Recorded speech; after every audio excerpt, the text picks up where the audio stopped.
Hello everyone, Bhagavad Gita series में आपका बहुत बहुत स्वागत है। तो आज जानते हैं, आज जिस टॉपिक में हम बात करने वाले हैं वो है कि कैसे हम अपने कर्मों को प्योरीफाई कर सकते हैं।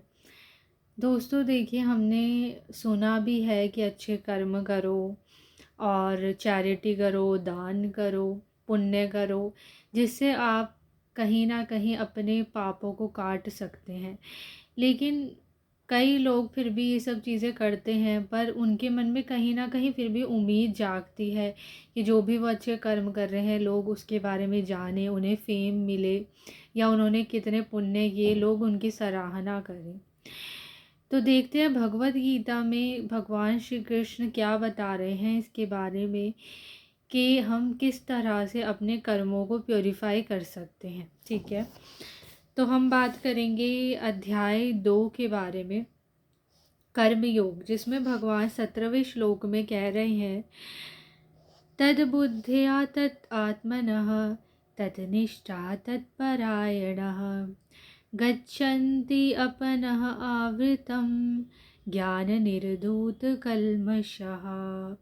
भगवान कह रहे हैं कि जब मनुष्य की बुद्धि, मन, श्रद्धा, यानी जो पर्सन पूरी तरीके से उसका माइंड, उसका इंटेलेक्ट, उसका उसका सोचने का तरीका, जब सब चीज़ें कहीं ना कहीं भगवान में लग जाती है, वो पूरी तरीके से उसके मन बुद्धि जो है वो भगवान में डिवोटेड हो जाती है, जब उसका फेथ स्ट्रेंथन हो जाता है और जब वो पूरी तरीके से अपने कर्मों को, अपनी सोच को भगवान में सरेंडर कर देता है, स्थिर हो जाता है, डिवोशन में स्थिर हो जाता है, तब वो कहीं ना कहीं अंधकार से उभर कर एक उजाले की तरफ, एक पूर्ण ज्ञान की तरफ, है ना, अवगत होता है, उसके कहीं ना कहीं आगे बढ़ता है और ऐसा पर्सन जो है वो मुक्ति के पाथ पर अग्रसर हो जाता है। मतलब एक ऐसा इंसान पूरी तरीके से उसके जो कर्म है, उसके जो, जैसे हमने कहा, उसके कर्म जो है वो प्योरीफाई हो जाते हैं। और ऐसा इंसान जो एकदम शुद्ध भक्त है भगवान का, जो शुद्ध कहीं ना कहीं उनकी भक्ति में लीन है,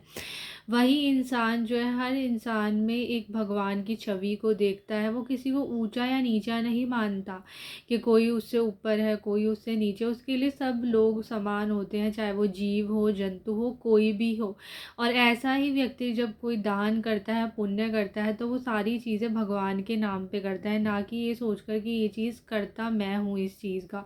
और फिर उसके अंदर ये सवाल ही नहीं उठता कि उसके अंदर ही एक उम्मीद जागे कि लोग उसे सराहें, क्योंकि उसने उस कर्म को, उस दान, उस पुण्य को भी भगवान के नाम पर ही समर्पण किया है। तो ऐसा ही इंसान अपने पापों से, है ना, शुद्ध हो जाता है, उसकी सारी सिंस जो है वो ऑलरेडी रिजॉल्व हो जाते हैं। Thank you so much for watching this video. अगर आपको ये कंटेंट पसंद आया है या आपको इस वीडियो से कुछ भी सीखने को मिला है, तो please do like, share and comment on my video. Thank you so much.